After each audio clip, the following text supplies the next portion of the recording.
Supreme court की एक बहुत ही क्रूशियल हियरिंग चल रही है जो डायरेक्टली हमारे डेमोक्रेसी एंड फेडरल स्ट्रक्चर को इम्पैक्ट करती है। एक कॉन्स्टिट्यूशन बेंच ऑफ 5 जजेस जिसका लीड कर रहे हैं chief justice of India B R. Gavai decide कर रहा है कि क्या गवर्नर्स और प्रेसिडेंट को एक फिक्स्ड टाइमलाइन दी जा सकती है जब उनके पास स्टेट असेंबलीज के पास किए गए बिल्स आते हैं। मतलब गवर्नर या प्रेसिडेंट कितने दिन तक बिल को रोक सकते हैं या उस पर एक्शन लेने के लिए कितना टाइम लेना चाहिए, यही बड़ा सवाल है। अभी मैटर आर्टिकल 143 के अंदर आ रहा है जहां प्रेसिडेंट ने खुद रेफरेंस भेजा है सुप्रीम कोर्ट को और बैकग्राउंड में एक इम्पोर्टेंट केस है state of Tamil Nadu versus governor April 2025 जहां कोर्ट ने गवर्नर के डीले पर कुछ टफ ऑब्जर्वेशंस दिए। बेंच में चीफ जस्टिस गवई के साथ जस्टिस सूर्यकांत, विक्रमनाथ, पी.एस. नरसिम्हा और अतुल एस. चंदोरकर भी है। मतलब पूरा टॉप पैनल जुडिशियस माइंड इस कॉन्स्टिट्यूशनल पजल को सॉल्व कर रहा है। अब आप सोच भी रहे होंगे कि इतना बड़ा इशू क्यों है, क्योंकि रिसेंट टाइम्स में गवर्नर्स और स्टेट गवर्नमेंट्स के बीच में कन्फ्रंटेशंस बढ़ गए हैं। कहीं गवर्नर बिल को डिले करते हैं और कहीं उन्हें वापस भेज देते हैं और कभी कभी तो साल तक डिसीजन पेंडिंग रहते हैं। इस डिले से स्टेट गवर्नमेंट्स का काम लिटरली रुक जाता है और तभी तो प्रेसिडेंट डॉक्टर द्रौपदी मुर्मू ने आर्टिकल 143 के अंदर क्लैरिफाई करने का रिक्वेस्ट किया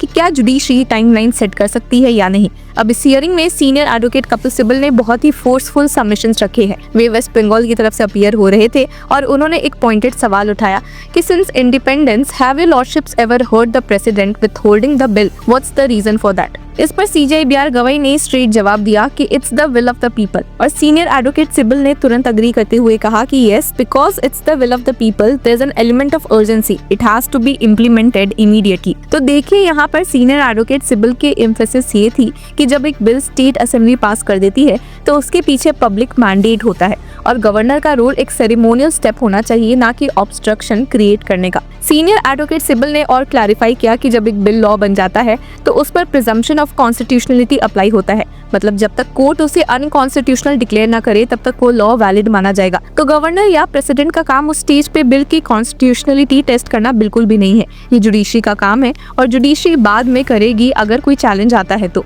अब जस्टिस बी.आर. गवई ने पूछा कि अगर एक बिल सेंट्रल लॉ से रिपग्नेंट हो तो गवर्नर रिजर्व कर सकते हैं। तो सीनियर एडवोकेट सिब्बल का जवाब था कि rare case and presumption of constitutionality will only apply. अब जस्टिस सूर्यकांत ने भी एक शार्प रिमार्क दिया, so you say application of mind will be there by the governor, you can argue what the contour is, so he can't be a postman nor a super legislative body. यहाँ उन्होंने एक balance point raise किया कि governor ना तो बस एक postman हो जो मैकेनिकली बिल्स फॉरवर्ड कर दे और ना ही एक सुपर लेजिस्लेचर बन जाए जो इलेक्टेड असेंबली के डिसीजंस को ब्लॉक कर दे। सीनियर एडवोकेट सिब्बल का स्टैंड क्लियर था, sovereignty of the state legislature is as important as the sovereignty of the parliament। उन्होंने वार्निंग दी कि अगर गवर्नर रिपीटेडली बिल्स को रोकते रहे तो कॉन्स्टिट्यूशनल ब्रेकडाउन हो सकता है।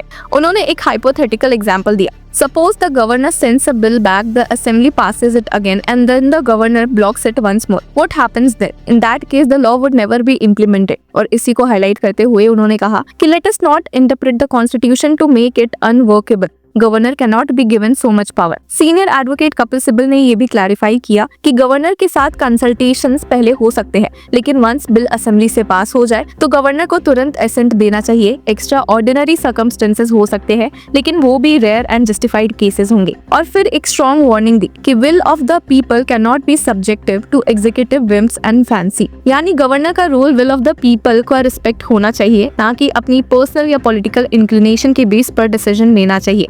अब डिस्कशंस आर्टिकल 254 सबसेक्शन 2 पे भी गया जो रिपगेंसी के कंटेक्स्ट में यूज होता है। जस्टिस कान ने यहाँ पर सवाल किया, so proviso to article 254 subsection 2 is a settled filter you say. और सीनियर एडवोकेट कपिल सिब्बल ने अग्री करते हुए कहा कि yes, this decision has to be taken forthwith, that is the meaning of the word as soon as possible. यानी as soon as possible का मतलब है तुरंत बिना डीले के। अब थोड़ा कंटेक्स्ट आर्टिकल 143 का भी देखते हैं। मई 2025 में प्रेसिडेंट मुर्मू ने आर्टिकल 143 सबसेक्शन 1 के अंडर सुप्रीम कोर्ट से क्लैरिफिकेशन मांगा कि क्या जुडिशरी प्रेसिडेंट के डिस्क्रेशन पे भी टाइमलाइन इंपोज कर सकती है जब वो स्टेट बिल्स डिले कर रहे हैं। यही करंट रेफरेंस का स्कोप है।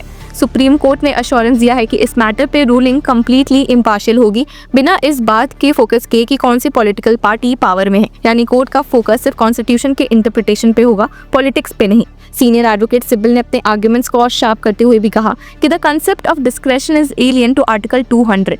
उनका मतलब था कि गवर्नर के पास कोई इंडिपेंडेंट डिस्क्रेशनरी पावर नहीं होती है। जब बिल असेंट के लिए आता है वो कैबिनेट की एडवाइस पे ही एक्ट करते हैं। उन्होंने एक नेवर एंडिंग साइकिल का डेंजर भी हाईलाइट किया कि अगर गवर्नर रिपीटेडली बिल रोकता है तो स्टेट गवर्नेंस कोलैप्स हो जाएगी, और आर्टिकल 361 का पॉइंट भी रेज किया कि कोर्ट्स गवर्नर पे मैंडेमस इशू नहीं कर सकते और गवर्नर अफिडेविट्स फाइल नहीं कर सकते। मतलब एक अकाउंटेबिलिटी गैप है।